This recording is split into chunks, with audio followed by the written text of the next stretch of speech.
Everyone, Mike Rosehart here, talking to you guys today about the joint venture partnership. How do you structure a joint venture partnership, and what are the key components and considerations that you need to take into consideration when you're going to form a joint venture partnership? Well, first, let's think back to how is a deal structured and what are the critical components to any project, whether that's real estate or a business. Specifically, I'm going to look at real estate because that's something I have a lot of experience in and a lot of experience working with, and I've done several joint venture partnerships in this area. Now, I started as a lone wolf, and mostly because I was afraid to get into joint venture partnerships because I didn't understand that there was enough money to be made for everyone in the deal. I didn't consider certain factors such as good management or factors such as whether or not the experienced investor could bring more value than they were costing me. And so that was something I didn't consider until later on.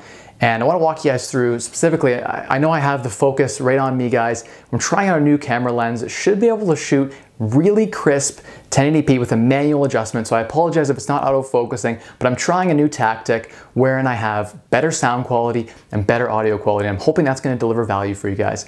So let's talk about the value components to a deal. There are three key high-level components to any real estate transaction, any real estate deal. So you have three components. One, you have the money, you have the financing. Most people overvalue the money and the financing. They think money is hard to get, it takes a long time to save it, and they think there's no money out there. They have a scarcity mindset. And when in fact, money is the easiest of the three things to acquire. There is so much money in the market out there today that you just put out there the other two pieces, the deal and the management, you will most certainly have the money come to you, so long as you're putting yourself out there to the world, even a little bit on social media. If you put out that you have these two first critical factors, such as the deal and the management locked down, the money comes to you. So let's talk about the three things. First is the money, the second is the management, and the third is the deal. So I believe, it depends on each transaction, it depends on the type of deal that you're doing, but typically, in a perfectly balanced deal, a third of the value comes from the money and the financing. So someone's able to get the financing on the property for a mortgage, and or they put all the cash up to buy the property, or they do a combination where they use their HELOC for the down payment and they mortgage up the rest. So that's the financing component. That is only worth 1/3 of the value of a deal. The next 2/3 of the value are actually the deal itself. And when I say the deal, I mean there's value here if you can bring a deal to the table. So for instance, if you brought a property that's like a condo at full market value, right off MLS, you had a multiple offer situation and you won. By the way, I'm sorry if you won. If you win in a multiple offer situation, it's almost always because you overpaid. So that's actually a loss if you win. I know a lot of agents say, oh, I won for my clients. That only makes sense if it's a single family home that's not an investment, right? Where the numbers don't matter. It doesn't matter if you overpay a little bit because you're more concerned about the aesthetics, or you're going to live there for a long time. So you chalk it up to some personal or emotional reason. But as investors, we're looking at a good deal. And when I talk about a good deal, it has to meet certain metrics. For one, it needs to be around the 1% rule at a minimum. That's a starting place for a good deal, as well as have a forced appreciation upside. As you guys know, I'll put it in the description up here, or in a card up here for you guys, the three components to the deal, right? Or the three ways to make money in real estate. One is you can be a Johnny cash flower, so you're looking for really strong rental income and then strong cash flow each and every month.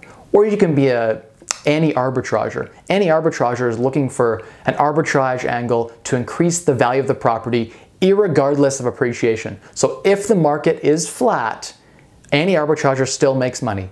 Annie's buying 75, 80 cents on the dollar for the property, renovating for 5, 10 cents on the dollar, and having a considerable margin from day one without any appreciation, no matter what. So for instance, the property is not marketed properly, or there's an opportunity for this 3-bedroom to become a 6-bedroom that no one's considered, and so the cash flow can be tweaked up, which would then increase the net operating income, which would then result in a appraisal that is resulting on net operating income and trading on a cap rate of, say, in your market 8 or 10, it would create an increase in value. So what I like to do is pair Johnny with Annie together. Every deal I look for must have an Annie arbitrage upside as well as a Johnny cash flow. But every investor profile is different. And so some investors want cash flow from day one. They don't want a renovation. They don't want to put up any capital. They don't care if it's going to double their investment. They don't care if spending $5,000 on a kitchen will bring them $20,000 in resale value. They want trust, and they want cash flow on day one, so they're Johnny cash flowers. And the third type, which I don't like to talk about a lot, is the Susie speculator. The Susie speculator is buying in an area they think is going to become better later on, or they're buying in an area that they think is going to appreciate, or they're buying because of market conditions. They believe the market will appreciate. These types of investors are at the mercy of other people, at the mercy of the city council putting out certain rules, or certain developments coming into play, or gentrification in a neighborhood happening. Now, if you can have all three, that's a bonus. I do try to buy in areas and locations that I think will be gentrified, or I think will be up and coming or improving, but I don't bet on that. I don't buy for that reason. That is always an extraneous, additional factor, never the primary reason. So talking about deal, if you have a good deal, if I bring you a property that's worth $200,000 today, on the market for $140,000. There's $60,000 of upside. No matter what, I have control of this deal, let's say under contract. I bring the value to the table, because without a deal, there's no money to be made for anyone. And the investor who brings the capital, who brings the money, they have nothing without the deal. So especially in a market like today, you know, in a really hot market like we're experiencing in Ontario, Canada today, the deal is so important because no one's able to find a really good deal. And so if you can control the deal, right? You control what is a good deal, you control the whole situation. And so the deal is the most important piece. If you can find a property below market value, 60, 70 cents on the dollar, even if you have to do a little bit of renovation, you control that deal. But the deal by itself, without management, isn't necessarily a good package. So an investor who has, someone brings a really good deal and they say, hey, I gotta manage this project though. I gotta do the renovations, I gotta do everything like that. But they don't have any experience doing the renovations. They don't have any experience doing good tenant selection or placing good tenants or managing properties effectively. I've seen really good deals. People buy 50 cents on the dollar, but then put terrible management in place and the deal becomes a bad deal. They don't realize the upside value because they put in bad tenants to destroy the quality of the renovations they just did, destroy the house, or they don't pay their rent, or you have certain issues associated with bad management. 9 out of 10 deals, I'm just making the statistic up, but it's something anecdotally that I've seen in my interactions with investors in the market. I've gone to a lot of properties and offered on a lot of properties where they bought really good properties. You know, I've seen properties where people paid 150 grand for a triplex. That's probably worth 200, but they put bad tenants in it that destroyed the unit, and they pay under market rents, they under rented the units, put in bad tenants that don't pay rent, and they destroyed the quality of the unit.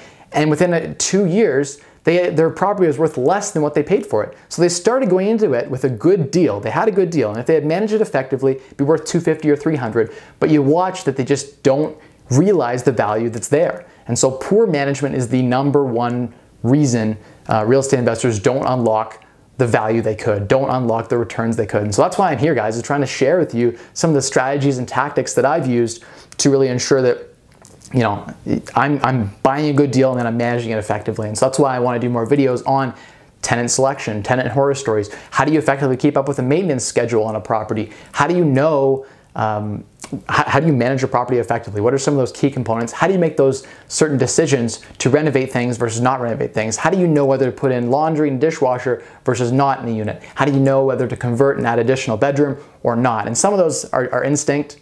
You know, as Donald Trump would say, it's instinct and you either know or you don't.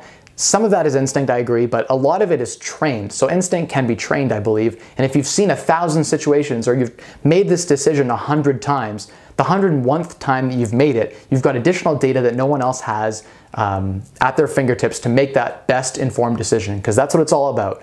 I believe that the deal and the management are over 2/3 the value that is brought to the table.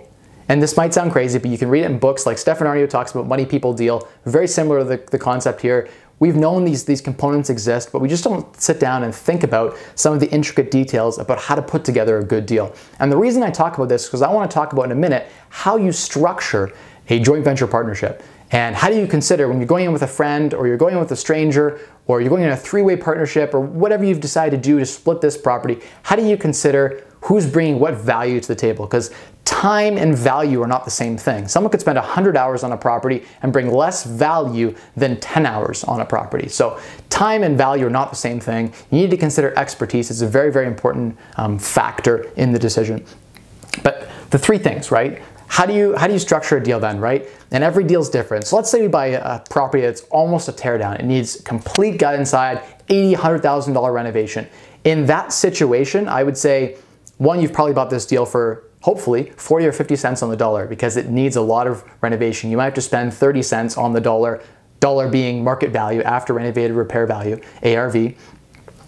So this after renovated value you're trying to realize, right? The key components to realizing that, right? If you just sold that deal to any Joe investor from Vancouver, New York, Toronto, some big city who didn't know anything about the London market, for instance, you gave them that deal isn't valuable to them. They can't unlock that value. They have a property that they can't rent out because it's torn apart. They don't have the capacity to manage through the renovation and then bring it through to full market value and then place good tenants in there that'll preserve the quality of that renovation, the quality of the unit that you've now created, and the quality of the house and take care of that house. So that's why I think, in a deal like that, for instance, the financing can be as valuable as, say, even 15 or 20% of the deal.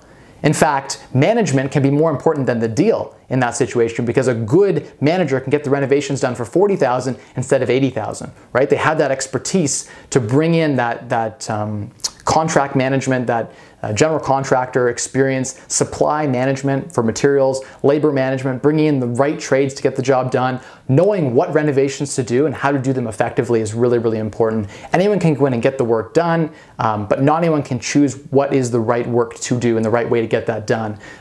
Within management, there are components like understanding the current city zoning issues, understanding if you can convert a property from a duplex to a triplex to whatever it is that you're trying to do with the property, understanding whether you can add bedrooms, take away square footage, add an addition on a property. These little things can add a ton of value if you do those strategic make those strategic management decisions in an effective and efficient manner, right? So management, really, really important. The deal, really, really important.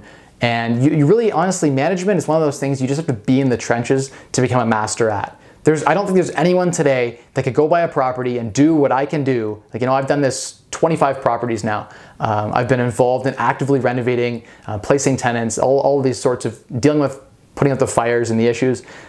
You really can't gain that skill just from watching videos with me, or just from reading online on Bigger Pockets and websites like that, or watching someone do it. Some of those decisions, you have to feel the pressure yourself. You have to make that decision incorrectly the first time and learn from that mistake sometimes in order to build that wisdom and experience. Now, I think watching these videos and watching people do this and actual mentorships, or you go in the field and you follow someone, that is a great way to actually build your skills at a hyper-accelerated rate. And I've learned a lot from following people around and learning from these experts in the field that are doing this, right? And you can understand why they're doing certain things and then stand, as they say, stand on the shoulders of giants. So if you stand on the shoulder of a giant, you can see that much further, you're that much taller and stronger, rather than trying to do everything from basically by yourself. So don't do everything by yourself. Find someone who can train you and teach you how to build that management competency, because management is so important in the deal.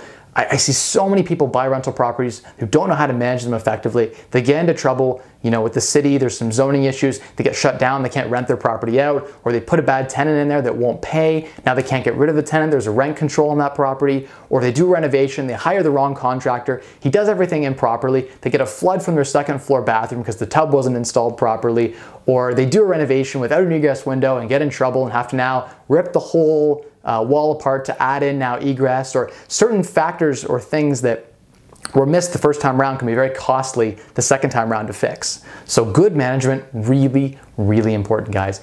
People undervalue the, I guess you get what you pay for, right, in a lot of senses. I've been through a lot of different property managers myself, and in all of that, I found that most of them are bad and you get what you pay for. Most property managers aren't aligned to the owner's interests. I would love a property manager that was, for my personal properties, that had a personal vested interest in my cash flow each month and my net operating income. They're paid off that, as well as on my appreciation and my upside.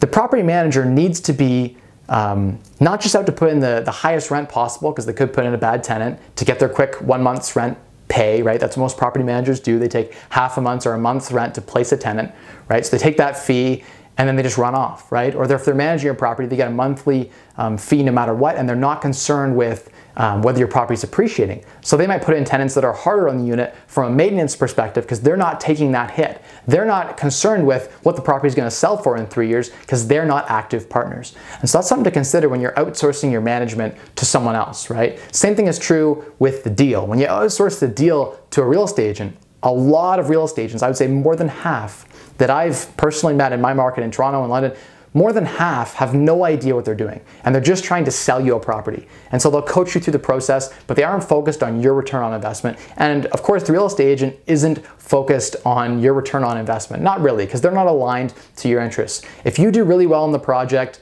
they don't make anything. If you don't do well, again, they got their commission paid when they sold you the house. So really, really important, guys, to consider that fact that you have to look at whose interests are aligned and how they're aligned. And so I really do believe that is a key component in the deal and the management. So now you guys have an understanding of how the deal process works. Management, very important. At least a third of the value of the deal is created by good management. And you guys know that means renovations, that means placing tenants, all of those things. The deal too, you gotta be buying smart. You make most of your money on the buy side. If you buy bad deals, it's really hard to, well, I mean, good management can make bad deals okay. But really sweet deals and really sweet management makes for a ton of cash flow and a great return on investment. And I want to look at an example before we get into how to structure, because I'm saving this sweet nugget so you guys will keep watching right till the end about how I've actually structured certain deals with partnerships that I've been in.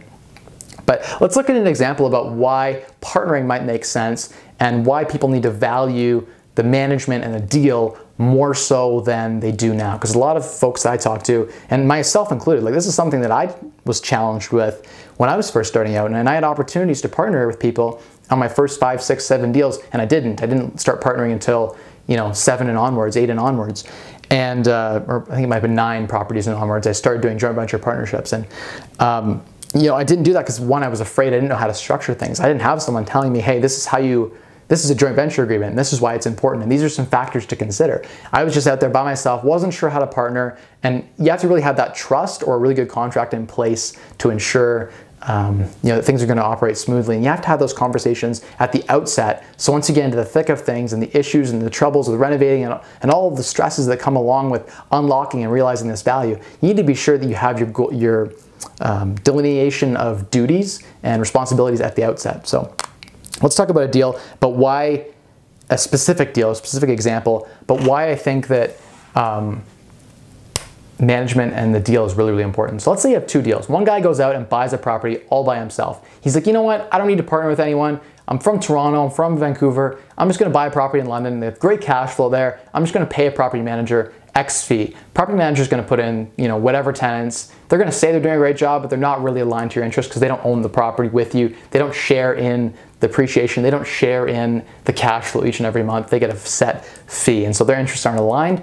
And by the way, a lot of managers I've met are really, really bad, and so that's a big problem in London. That's why I started a property management company. That's why I've now started partnering with people and helping them with their investments. One, because it's kind of cool to build a really cool company. I'll do a future video on what my plans are for that long term, but this video is about educating you guys. So one deal, investor comes in, he buys a property for 250 grand.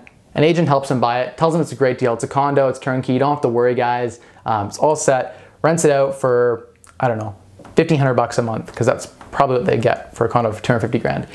And they didn't really master the deal. They don't have good management in place. They just pay someone, 200 bucks a month and 1 month's rent to place tenants. I didn't map all this out, so I don't have the great data, but there's no upside in this example. So this person isn't really paying, they don't have any active partners, so they get 100% of the profit for themselves.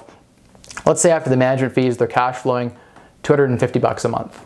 That's probably what it would be, roughly. So you've got person A. Person B comes to you and says, I have this property I got for 150 grand.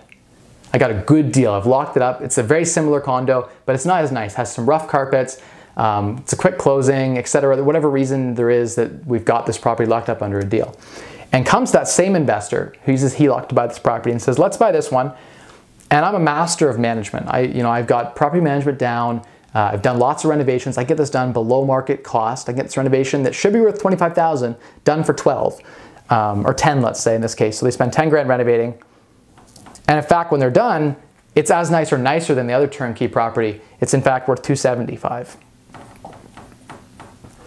Because they have a little bit nicer finishes in this property. It was just really run down. It's a good potential property. Great deal. So the deal was locked up, and the cash flow, maybe it's 1,600 bucks a month rent, because it's a little bit bigger property. And now we've renovated it. When everything's brand new, you can get a premium rent amount. When a unit's been freshly renovated for the first time, you'll often get a little bit of a premium on the rent because everything's brand new. Tenants like, wow, I'll pay a little bit more than that property was really nice, but not all brand new renovated. So getting a little bit of a premium on the rent, and you're partnering with someone, so you're just paying their percentage of cash flow. And let's call that again, maybe it's $250 a month, maybe it's more, because you're paying them an active percentage of the deal, right, of the cash flow each and every month. This property manager puts in a tenant that in a year is going to have destroyed the unit. Maybe just take them to landlord-tenant board because they aren't paying. Maybe this unit, it turns over more frequently, after a year or something. So there are risk factors with the property manager. But down here, you've got someone who's an active manager who's willing to solve those problems for you and to make sure really at the end of the day that you're set, right? So let's keep going through this example. But 160 grand you're all in for. Even if it was worth 250, but we'll say 275. Even if it was worth 250, you'd have $90,000 upside on day one. So if you use your HELOC to buy this at 20% down in both scenarios, right? You've got, shoot, what is 20% of 250,000? Why is my brain not here? $50,000. So you have 50K down payment and you have no refi. No, when you go to sell it, you both sell these in 3 years. So in 3 years, or 2 years, you sell it. You sell it for 275, and you sell this one for 260. You get 10K appreciation. This one we'll say, I guess 5K appreciation. We'll give it less appreciation just to be safe. So call it 280K on sale. Look at the upside difference, guys. Look, just from having a good deal and good management, look at the difference in upside from day one.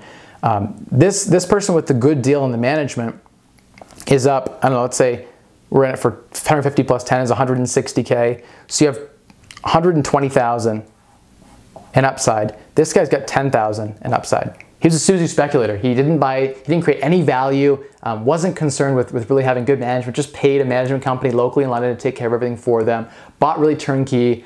The return on investment difference is huge. We're talking 10 grand over 2 years on your 50,000 down payment, or we're talking on 150K, 20% is 30,000, right? Plus 10,000 renovation. So they had a smaller down payment. They had 40K out in down payment, right? 20% down. They put less down and the return on investment was on 40K, they had 120K gain. So they have a 300% gain. 300%, right? Buying at 150 because it was a good deal. Now, if someone came to you, someone came to me, for instance, back in the day, people would come to me with these deals. They'd let me know about it, and I had a good job. I could get financing at that time. It was not a problem. I had the down payment all set.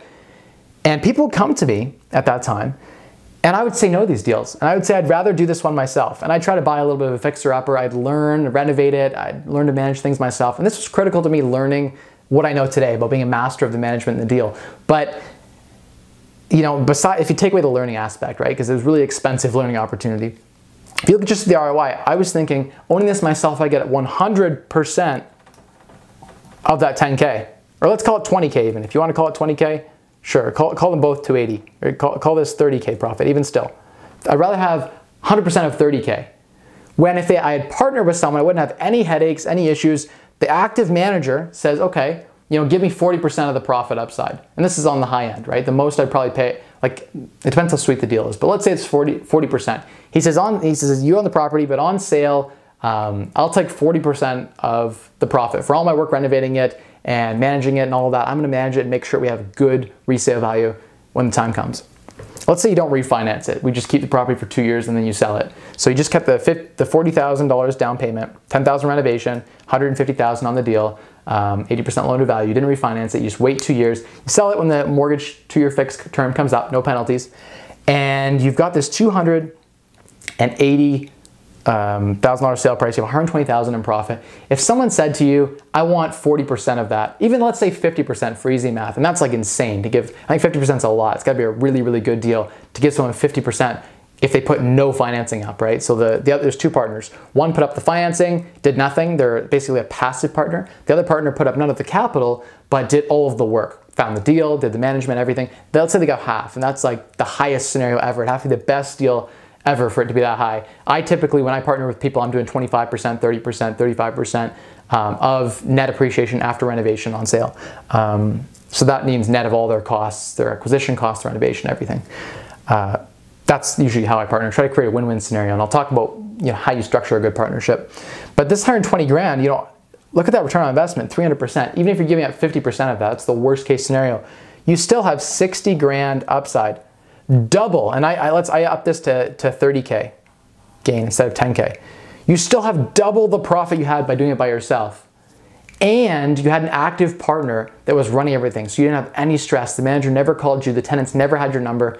This is why, and a lot of people will have trouble getting over this factor. They think, well, I don't want to give up any of the profit. I don't want to share with someone else. And that was something that I, as a greedy investor myself, I was thinking same thing. Like, I don't know if I can trust someone. And I'm also worried, why would I give up the profit? Why would I, just because they have a good deal, why would I give up my half of the profit or 25% of the profit? And it's because of this right here. We just saw a real example. Hopefully you guys can see that on the camera. I know it's zoomed on my face. Hopefully you can still see that as well. But we've got 120 grand profit. If you split that half, even if you only got half the profit for putting up all of the money, half of the profit for putting up all of the money, and your return on investment is still better than buying a property and putting up all of the money and doing all of the work on a more turnkey property that didn't have a good deal and wasn't a good management. So deal and management, way more important than people like to give them credit for. And so that's why it's something you need to consider before we talk about how you structure a good joint venture partnership. Now I'm going to get into how you structure a good joint venture partnership. Spend less, earn more, and maximize your returns to unlock a wealthier you.